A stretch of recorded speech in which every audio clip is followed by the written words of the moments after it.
I decided to upload a video on parkour and freerun. I'm not a parkourist. I'm 52. I'm into other things.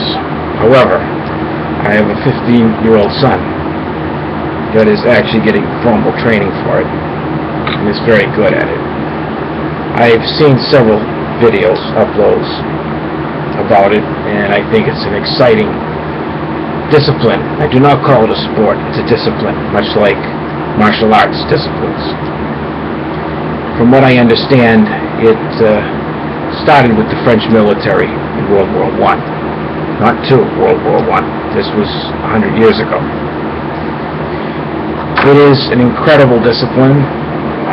My son got into it before he was taking formal training, and both his mother and I, who are separated, both agreed that we would not let him do that, or at least try to talk him out of doing it, unless he had some sort of formal training, because of the injuries that could be sustained if you do not get formal training. Now, one thing formal training does, and I've noticed this with my son, is it not only teaches him certain warm-ups for this type of thing, but also educates him in such a way where he approaches it with a rational mind. He's the first one to say, no, that's too dangerous, I'm not going to touch it. And he's also the first one to say, that's not a problem, I can do it. And he has stayed relatively injury-free. A few bruises, a few cuts here and there, an aching back from time to time, but other than that, the kid knows what he's doing, and I no longer have to tell him, no, I think that's too dangerous, or stop being such a fucking wuss and get up that goddamn wall. He's beginning to know his limitations and his strengths. Now, I've seen a lot of posts on these uploads from people. Some, I think, are just plain idiots that seem to be lovers of the basic four American sports that for some reason most Americans can't get out of their head, because most Americans, when it comes to sports, are not too bright.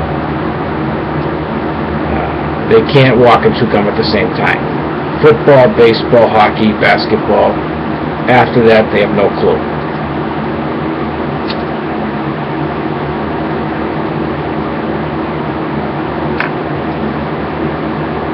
If it's not a team sport with a ball or a puck, they're not interested in it unless they're into it. Parkour gets a bad rap simply because it's an urban exercise. Kids do it on the streets simply because many municipalities are afraid to create parks for them, and in many cases skateboarders do. And in my opinion, kids that are athletically inclined are going to find a way to get that out of their system. And if the establishment doesn't help them, they're going to do it anyways. And a lot of kids that don't have a lot of money, middle class, poor kids that are that way, are going to do it. But the establishment likes to arrest kids, especially poor kids. So we have a situation like we have in my city. We have a football stadium that's lit all night. Only used once or twice a week, but it's lit all night, except for practices. Yet we have a skateboard park that's in a very dangerous area of the city, crime-wise, and the lights go off at dark. Actually, the lights don't go off. There are no lights at all. So, it's a joke. Kids have to take their skateboards elsewhere on public property. And the cops are pretty much there, but they don't really want to be there. They have a lot more to worry about. But believe me, if somebody called, they would be there, and these kids would be told to leave. And it's unfair. It really is unfair. Personally, if someone is trained properly, in my opinion, in something like parkour, I feel that it is less dangerous than football. I think professional football, American-type style football, is the most dangerous, the most violent sport on the planet. Now there are those that say, well, hockey's dangerous too, ultimate fighting is dangerous too, parkour is dangerous too. But here's the reason I say football is the most dangerous. Hockey, you're not allowed to hit below the waist. It's usually above the waist, and it's only under certain conditions. And usually the people hitting each other are about the same size. And they have pads. They do get injuries. I'm not saying they don't. Football is different. Parkour, you're in charge of your own destiny. If you're trained properly, you know what's safe to do, you know what's not safe to do. You know what is within your limits. Ultimate fighting, it's one against one. You're going to get hit, you're going to get injured, and some of these injuries could be serious. You could get serious concussions, bleeding, broken teeth, all that kind of stuff. But when you look at the injury reports in newspapers on football players, professional football players, these are not injuries that are like broken jaws, broken teeth, bruises, scrapes, sprains. The injuries that I notice are injuries that are sustained from falling out of a 7-story building or getting hit by a car going 20 miles an hour or 30 miles an hour head on. You're talking about broken spines, dislocated shoulders, serious concussions. Football is extremely violent because not only is it a rough sport, but it's not one-on-one. For instance, you get a receiver, catches the football, 2 guys are trying to tackle him up high, and all of a sudden a third person comes in. He has no control over it, undercuts him at the legs. This individual could wind up in a wheelchair the rest of his life with broken knees. Or if he gets surgery, he may never play football again. But by the time he's 50, 60, his knees are going to be shot. So those that like to down parkour, free running, let me tell you something. Get your act together, wake up. There's a lot more sports out there, a lot more disciplines out there, and they're interesting, and they're awesome.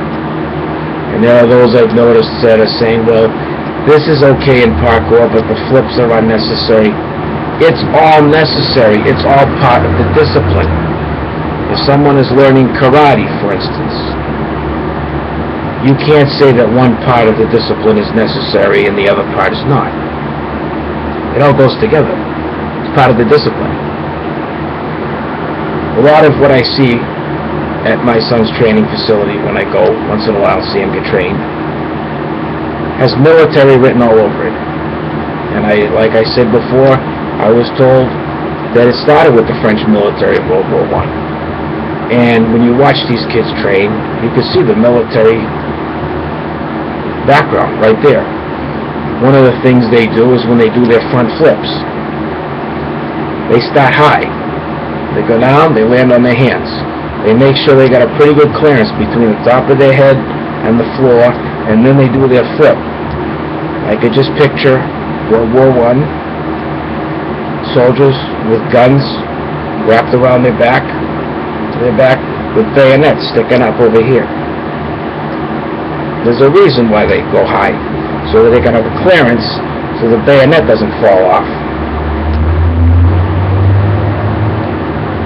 The other thing they do, I noticed, one of the things they do when they train, is they do these hops.